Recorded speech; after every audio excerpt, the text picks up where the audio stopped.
Blessed, blessed, the life that is given to God. Blessed, blessed, the ways where his feet have trod. All the joys that human heart can know, may his love on you bestow. May all dangers from your path be moved, all delusion by his truth disproved. Blessed, blessed, the life that is given to God. Blessed, blessed, the heart open to his love. Blessed, blessed, the light that shines from above. All the wealth for which men ever scheme, all the beauty ever dreamed, all the gains for which men sigh and moan, will be harvested in God alone. Blessed, blessed, the heart open to his love. The voice of God calls us to awake in him.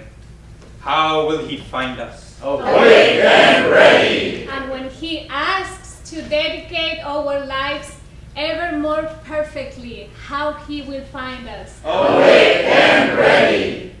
Let's pray together. Divine Mother, Divine Mother, Heavenly Father, Heavenly Father, friend, beloved God, friend, beloved God, our great gurus, our great gurus, Jesus Christ, Jesus Christ, Babaji Krishna, Babaji Krishna, Lahiri Mahashaya, Lahiri Mahashaya, Swami Shri Yukteswar, Swami Shri Yukteswar, beloved Gurudev, beloved Gurudev, Paramhansa Yogananda, Paramhansa Yogananda, saints of all religions, saints of all religions, humbly we bow at your feet. humbly we bow at your feet. Divine Mother, Divine Mother, come to us. come to us. Be here with us now. Be here with us now. We are your children. We are your children. We are manifestations of your light. We are manifestations of your light. Keep us away from you no longer. Keep us away from you no longer. We long for thee. We long for thee. We want only thee. We want only thee. Come to us. Come to us. Oh, peace. Peace. Amen. Amen.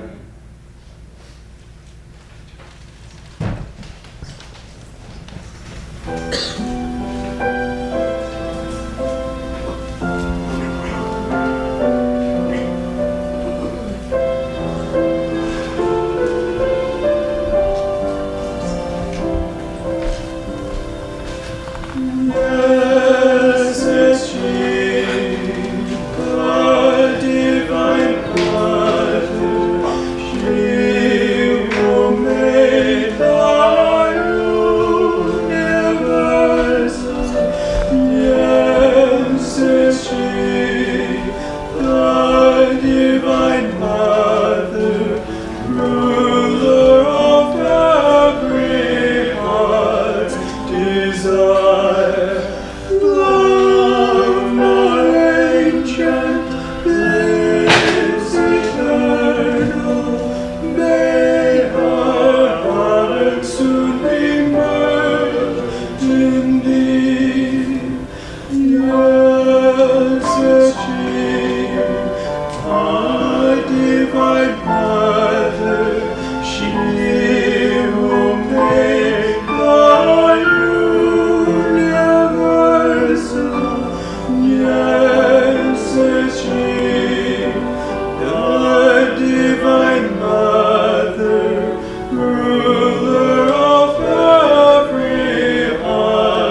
eyes closed. Energy up at the point between the eyebrows. Let's listen what Swami Kriyananda has to say for this week. What's the message that he proposed for us to follow through this book, Affirmations for Self-Healing? And the affirmation for this week is a beautiful one: non-attachment. And Swami Kriyananda says, nothing is ours. No one belongs to us. Mentally, we should make a bonfire of our love for God and cast into it all attachments, all desires, all hopes and disappointments. It helps mentally to examine one's heart every evening and liberate it anew of all desires. Pluck out from your heart any burst of new attachments that you find clinging there. Cast them joyfully into the fire of devotion. Pray to God energetically, I destroy all my attachments. They are no longer mine, Lord. I am free indeed. Beautiful. Now let's affirm together with the same energy, with the same enthusiasm, with great conviction that after this affirmation we'll be also free. Let's affirm together first in a loud voice. Please repeat after me. Nothing on earth can hold me. Nothing on earth can hold me. My soul like a weightless balloon. My Soul like a weightless balloon. Soars upward. Soars upward. Through skies of eternal freedom. Through skies of eternal freedom. Nothing on earth can hold me. Nothing on earth can hold My me. soul like a weightless balloon. My soul like a weightless balloon. Soars upward. Soars upward. Through skies of eternal freedom. Through skies of eternal freedom. Softer, nothing on earth can hold me. Nothing on earth can hold me. My soul like a weightless balloon. My soul like a weightless balloon. Soars upward. Soars upward. Through skies of eternal freedom. Through skies of eternal freedom. Now whispering with the same conviction. Nothing on earth can hold me. My soul like a weightless balloon. Soars upward. Through skies of eternal freedom. Nothing on earth can hold me. My soul like a weightless balloon. Soars upward. Through skies of eternal freedom. Now mentally, and this is the most powerful way to really bring it up at the superconscious. Nothing on earth can hold me. My soul, like a weightless balloon, soars upward through skies of eternal freedom. Once more, nothing on earth can hold me. My soul, like a weightless balloon, soars upward through skies of eternal freedom. Now let's pray together mentally. I destroy all my attachments. They are no longer mine, Lord. I am free indeed.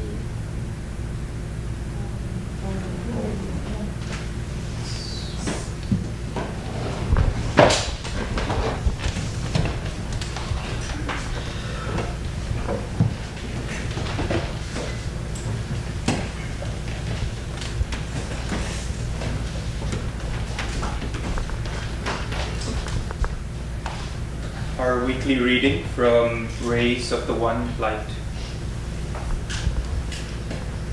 The redeeming light. Truth is one and eternal. Realize oneness with it in your deathless self within. The following commentary is based on the teachings of Paramhansa Yogananda. The book of Isaiah in the Bible, chapter 9, tells us, "The people that walked in darkness have seen a great light. They that dwell in the land of the shadow of death, upon them hath the light shined." What is this light of which so many scriptures speak? In the autobiography of a yogi, we read of an early experience the master had with that light. "I was blessed about the age of 8 with a wonderful healing through the photograph of Lahiri Mahashaya.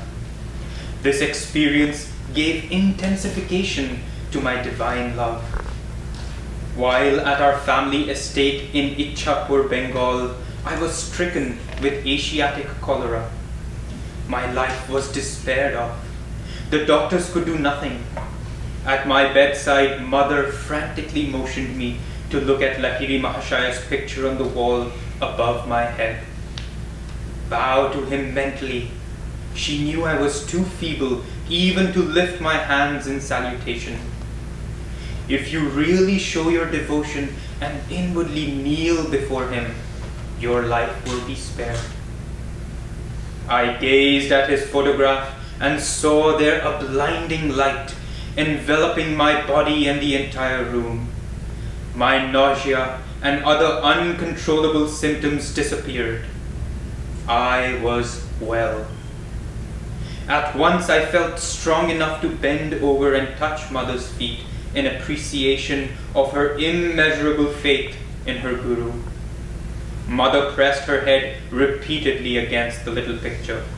"O omnipresent Master, I thank thee that thy light hath healed my son."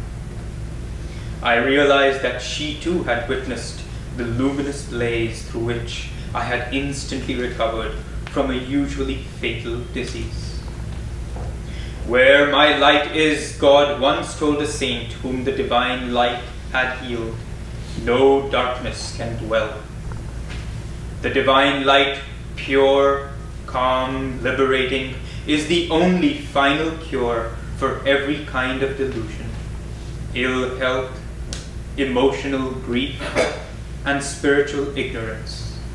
Seek it daily in the silence of deep meditation.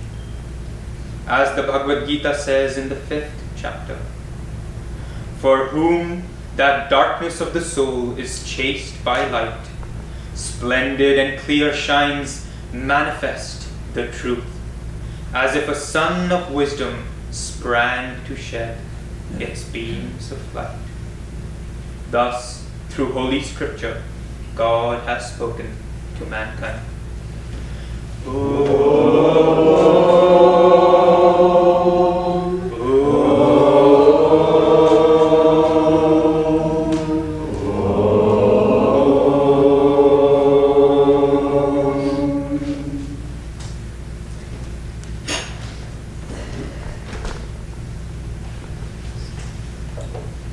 Before we begin, let's also tune into the words of Paramhansa Yogananda from his book Whispers from Eternity. This is a demand for the opening of the spiritual eye and to find God in everything. So I'd like, as I read, to just mentally that you follow me and make this demand, not just listen to this demand. "My eyes are enthralled, O Father, with the beauty of earthly flowers, with life's passing scenes, and with the sailing silent clouds. Everywhere I see hints of thy hidden presence. Open that eye in me which sees only thee. With that gaze may I behold thee above, beneath, all around, within and outside me. Teach me in all things to see only thee. Open in me that eye which beholds everywhere thy hidden, but ever subtly reigning wonder. Om.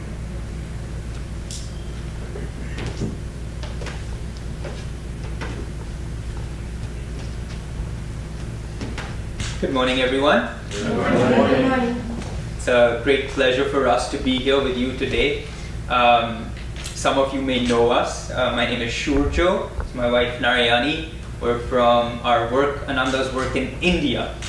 And it's a pleasure for us to be here in Los Angeles, which Yogananda called the Benares of the West. So we feel very much at home here, back in the chaos and in the traffic. So starting to feel a little nostalgic, a little lonely. I couldn't see anybody, but now I'm in Los Angeles and I see people finally.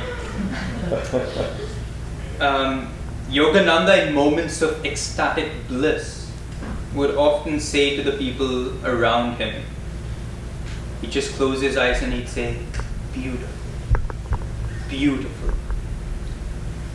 If only you saw yourselves as I see you all as light. Now Yogananda was not being poetic, and he was not affirming a reality that perhaps we might have at some point. He was telling us, this is who you are. If only you saw yourself in that same way. I see you all as light. This reading of the redeeming light is a reminder for us that this redeeming light is really not coming to us from anywhere. There is no light that finally at some point will descend upon us. That light will be revealed to us from within ourselves. In the Bible, Christ talks about hiding one's light under a bushel. And that's pretty much defines who we are. We're constantly hiding our light. And unfortunately, it would be nice if it was only one bushel, but it happens to be a couple million perhaps, I don't know. We should count them someday and see what number we come to. Because here you are, the reality that says, I am light. And then you've got a bushel that says, I'm a man. Then you've got a bushel that says, I'm Indian. Then you've got a bushel that says, I'm these many years old. I like rice. I like this. I don't like this. Bushel after bushel after bushel after bushel. No wonder we don't see ourselves as light. Because it's well hidden. We've done a good job, so we can congratulate ourselves on that. But I think the time has come that we begin to remove these bushels. And as our reading says, it's in the silence of meditation that this will happen, because these bushels aren't physical. It's not like the core of the earth with the crust around it and like Dharma Devi's blog on the jackhammer that we'll have to just go down and finally we'll get there. These bushels are just concepts that we've created. Swami called them bundles of self-definition. And Yogananda would say, when the mind is deeply calm, the inner light spontaneously appears. So we're talking about an inner light that's just there to be witnessed. But the mind needs to be deeply calm, because it's the mind where all these bushels exist, where all these definitions exist. In the reading of the Bible, where this line is where Christ talks about the light and the bushel, it's interesting because there are two readings that are very similar in the Bible. One of them talks about, man should not hide his light under the bushel. And then he goes on to say, the lamp of man is his eye. And if thine eye be single, thy whole body will be filled with light. So that's what we're talking about here. If thine eye be single, also interesting, if thine eye be single. I am light, I am man, I am woman, I am Indian, I am American. If thy eye be single, I am light. Thy whole body will be filled with light. If thy eye be single, thy whole body will be filled with light. These are Christ's words. And we're so busy hiding that light. We're so busy heaping definition over definition over definition. We cling to these definitions as if they will somehow save us from certain pains. We were talking the other day, we had a beautiful book study about love and impersonal love, unconditional love, and everybody shared so real, their real pain that they suffer when they're slighted, when their love is not reciprocated. And that's just because of those bushels. It's the bushel that needs to be loved. before it just becomes love. The other saying or passage in the scripture, which again Christ says the same thing, do not hide your light under a bushel. He then goes on to say, for those that have, more shall be given, and those that hath not, even that which they have shall be taken away. Which is a very interesting line to say, for somebody to contemplate. In the church, both these passages are not well understood.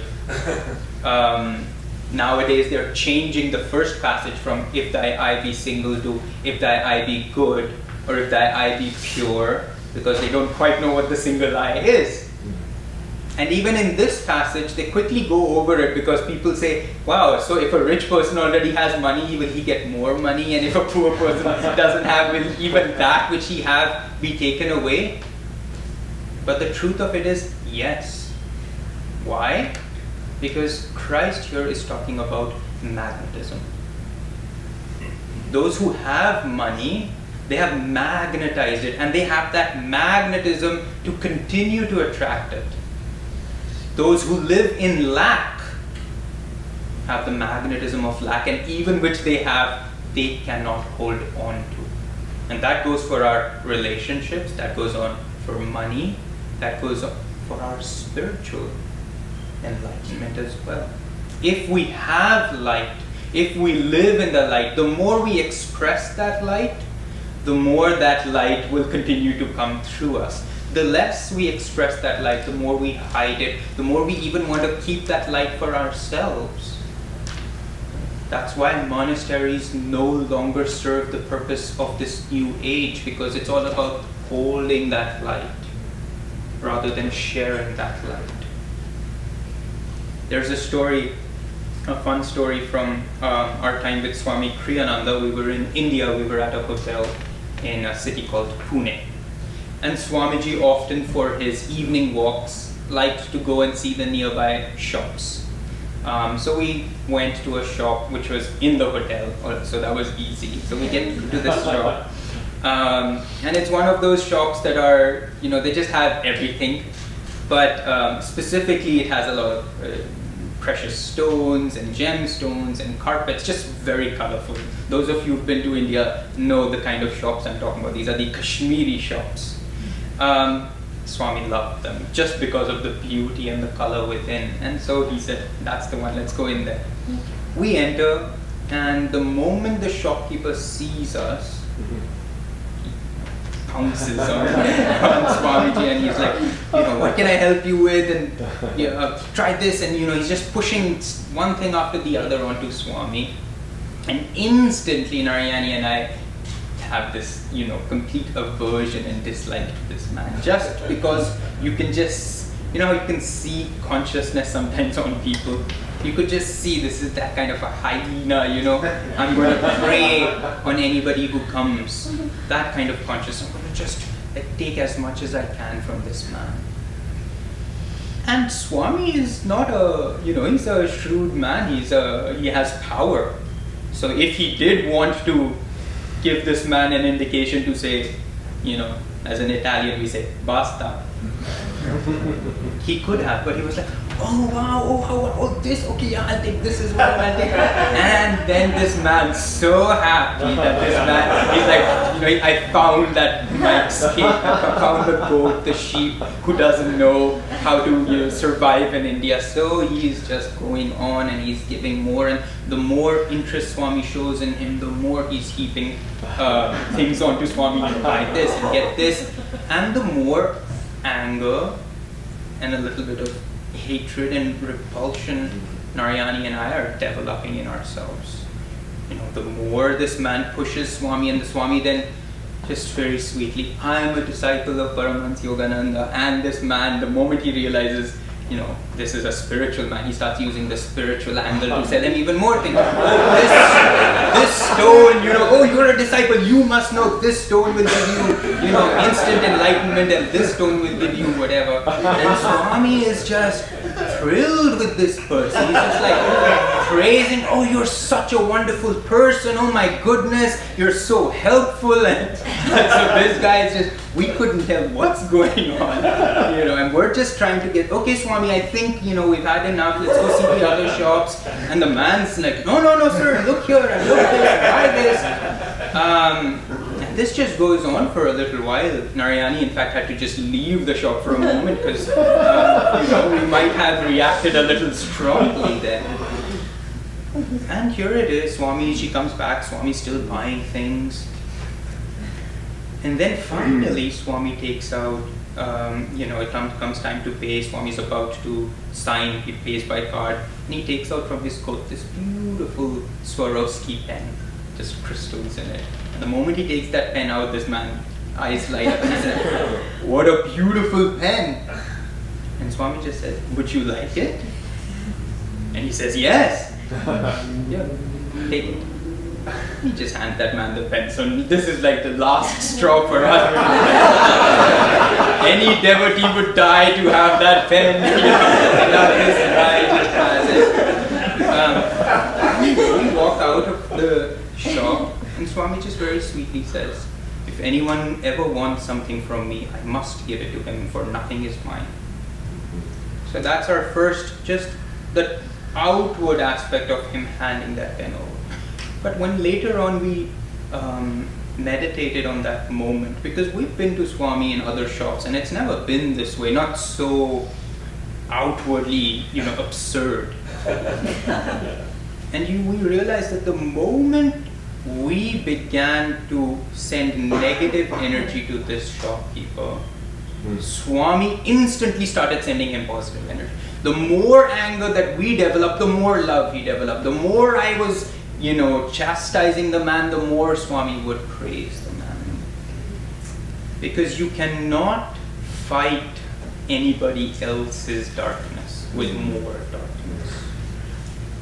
And so Swami was saving us. He was enveloping the man in light so that my darkness won't enter in, thereby not rebounding back to me. He wasn't so much saving that individual as he was looking out for us. He knew what was in our heart and he instantly amped up the light, amped up the love to make sure that we don't create a karma that's going to come back to us. Because we're so entrenched in our self-definitions. We're so entrenched in this man's taking going to take advantage of me. Look at him, look at how he is. I am this way, he is that way. We're so entrenched in our separations. Swami just saw him as just one other brother. Here's my pen, here's my love, here's my praise. It's so important for us to shine that light where we go, because for those who have, more shall be given. Not for those who hold it and test the situation and see whether it's worthy of my light and my love or not. Shine that light. If you want more light. If none of us want more light, I think our job's already done. We're doing a fabulous job. We don't have anything else to work on. Let's go home right now. Turn on the television. Listen to those jackhammers. But if we truly want more light in our lives, and I believe we do, I do, then shine your light. Don't withhold your light from any situation, no matter what's going on, no matter what that person, how he reacts, it's not about them. It's about you wanting more light. If thine eye be single is one way to go about it, but unfortunately our eye isn't single yet. The other way to go about is he that has, more shall be given. Christ is giving us both ways to invite that light. One inward and one outward. Build the magnetism of light and more light will come into your lives. And then in our meditation we offer up that light here. And then we become light. And then when Master says, Yogananda says, if only you could see yourselves as I see you, we too can say, we know what you're talking about. we see ourselves too, just as you do. Many blessings.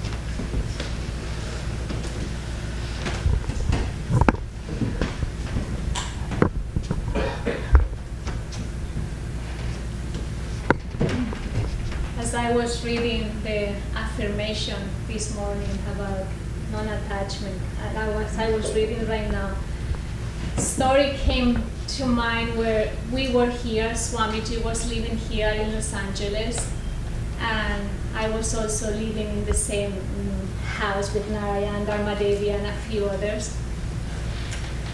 And I had this thought this morning, like, yes, when we want to bring light into the picture, there are many other things about ourselves that need to let go of.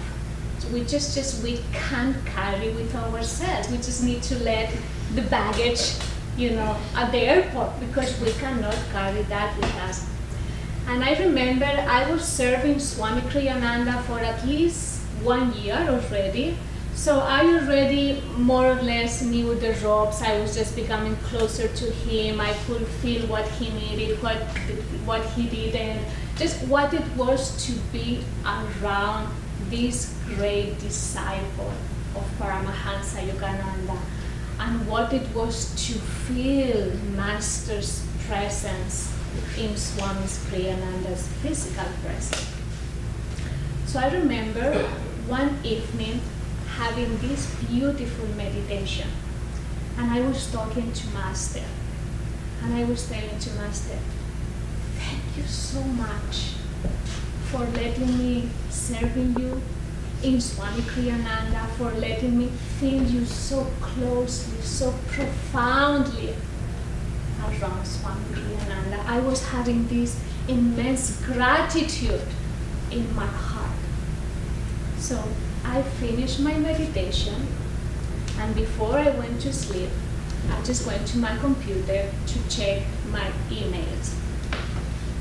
And I see an email of Swami Kriyananda with the title, Your Job as a Traveler.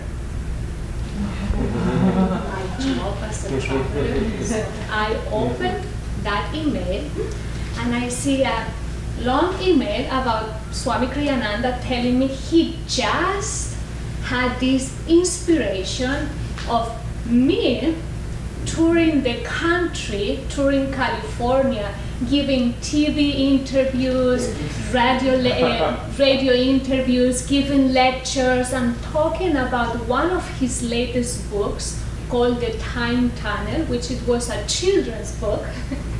And he was just having this vision of me traveling alone by myself, talking about the book. He even wrote, your thick accent. Your accent is so thick that it will be so charming when you speak. Like this long email of all the things that he was expecting for me to do right now. And at the end, he wrote, P.S. Let's talk more tomorrow in the morning and see how we can start this process right away. So that was right after my meditation. How grateful I was to be close to Swami Kriyananda and before going to bed. So as you can imagine, I didn't sleep at all because I knew he was going to ask me, are you ready to let go of that thing that you are becoming attached to it? Are you fully trusting in God's will, in know what He knows what's good for you? Are you really willing to step out of the way and let God really lead your life? So that night, I pictured every single scene. Me traveling in California, not being next to Swami. If I'm not with Swami, someone else will go. I had to play every single scenario, every single pain that it would be for me to be away from the blessing that God had created in my life. But I was missing the point. because I wasn't giving the attention and wasn't giving to the thought that God has given me this blessing, but I need to be open for God to send me somewhere else. So when I came to peace within myself inside and said, okay, if this is what my guru right now is asking of me, I'm ready to do that, whatever it takes. If he asks me to go to the moon by myself alone, even if I'm scared to do that, even if I don't know where I'm stepping into, I'm going to say yes. I think around 5:30 in the morning, I was able to go to sleep. At 6:30, I was already at Swami's. So the first thing that Swami asked me, so, did you read my email? And I said, yes, Swami, I read. And what do you think? And I said, Swami, whatever you think is best for me, I'm happy to do it. And then he said, oh, very good.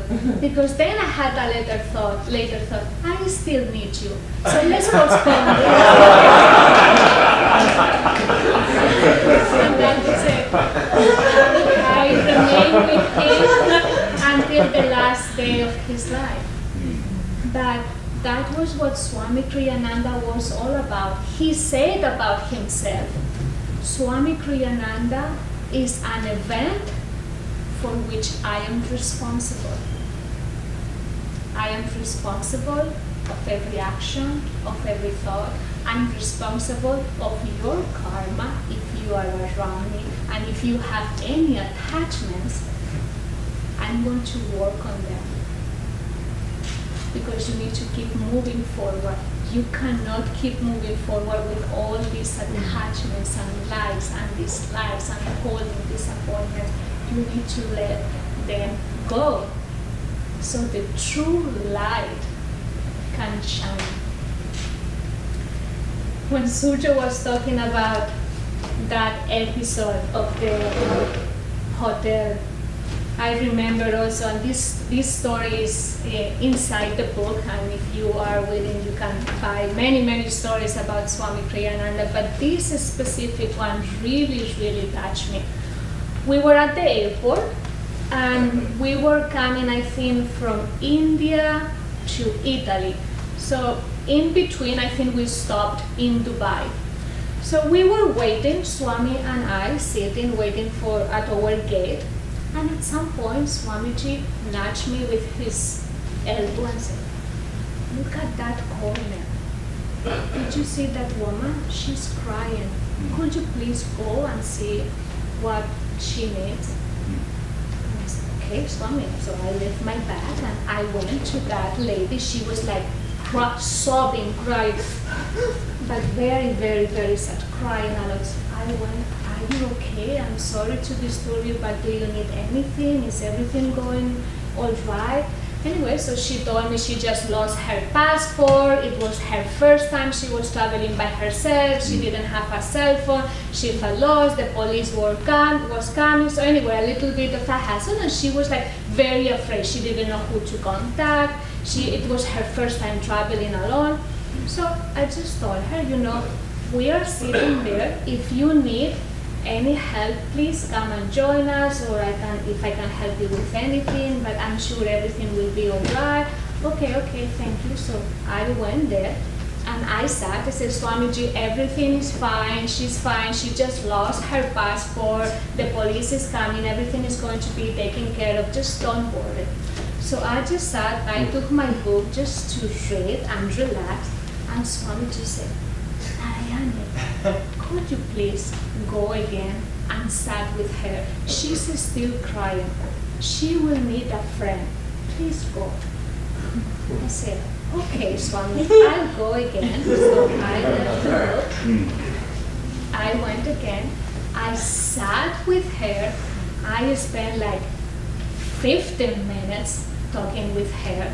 Don't worry, we are here. Here's my cell phone. Do you need a glass of water? I sat, I just talked to her, I cheered her up. So when I saw that she finally was smiling a little bit more, I thought, my job here is done.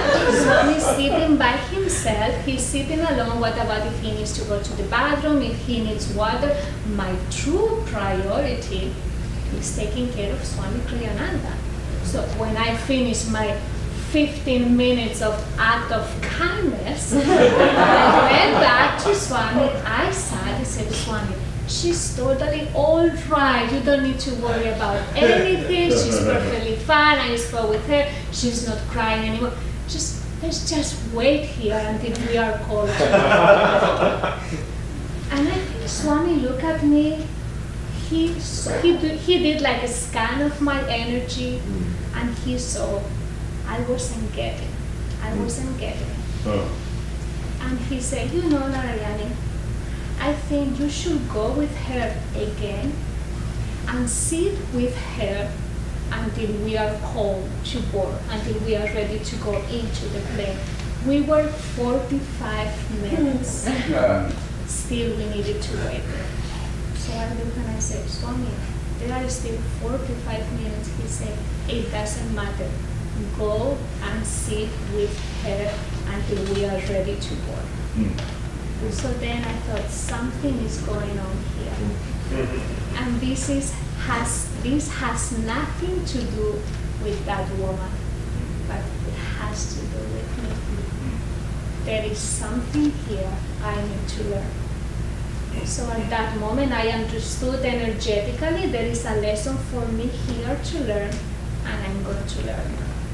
So I went to the lady, and the moment I sat, I told myself, and I told to the lady's soul, I'm going to be here for as long as you need me.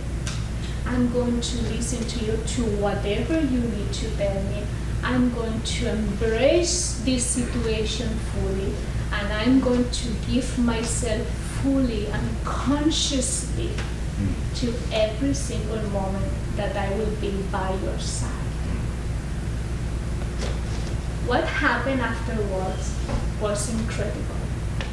The moment I started opening myself to her, the more joy I was feeling in my heart. I started feeling this incredible expansion and joy and love I had never felt in my life ever, nor before, nor after. But that moment something was happening, and the thought came to me. This is the feeling and the joy that comes for making other people happy, for helping other people. And this is how Swami Kriyananda feels all the time. The beautiful thing about this story is like Swami could have gone himself and done the job in less than a minute. But he instead asked me, go, you have to go, because you are the one who needs to learn, you are the one who needs to experience how it feels when you open fully to God's grace, when you open fully to channel that light and give to other people. And that's how Swami Kriyananda helped us, because he knew that by doing that, we were the ones to be transformed. And even the most beautiful thing about this story to me is like, he didn't send me once or twice. He sent me 3 times. Why? Because my magnetism wasn't high enough. My magnetism wasn't strong enough even to receive the first or second time the grace that I attract on the 3rd time when I completely open myself to that situation.